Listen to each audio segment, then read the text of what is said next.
technologies and solutions that help us understand those impacts and help us to manage and even transcend them. What do institutional investors, this could be an entire country's sovereign wealth fund or a union's pension or a state employee retirement fund, what do they look for when evaluating investments? One of the things that's very important is not only the macro trend of is climate change happening or not, and do we need solutions or not, but is it investable? And this is a paper that answers that question, I think, for the first time. Let me understand this better. At a time that an investment company like BlackRock, while it's sticking with its environmental social government type strategies, it's now going to shy away from using the term ESG because the BlackRock CEO thinks the term has been, in his words, weaponized politically. You're saying, all that aside, your research says there are potential returns there that are investable. Companies are doing this already if you want to be a part of it. Yeah, one way of thinking about it is your understanding of climate change may be higher than almost any other set of investment factors you're thinking about. So I don't know what's going to happen with interest rates or inflation or consumer behavior. But between now and 2030, I have a pretty high conviction, and so does the science, that climate change will continue to unfold.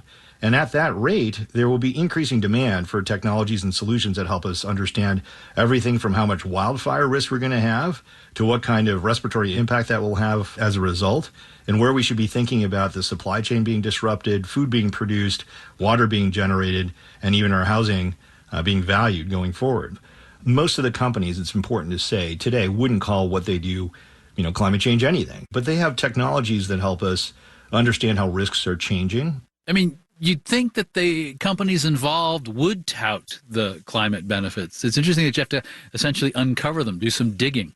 Yeah, I think right now most companies are just beginning to become aware of the fact that their solutions and technologies can be described as supporting resilience, if you will, or climate adaptation. Most of them consider what they do simply to be risk management. How do I manage my supply chain better?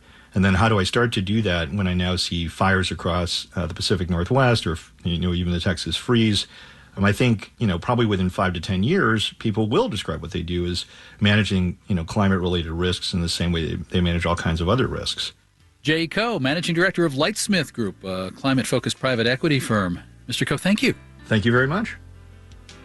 That was my Marketplace colleague, David Brancaccio, speaking with Jay Koh, Managing Director of Lightsmith Group.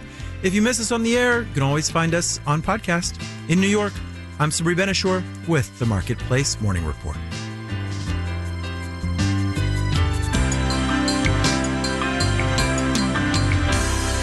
From APM, American Public Media.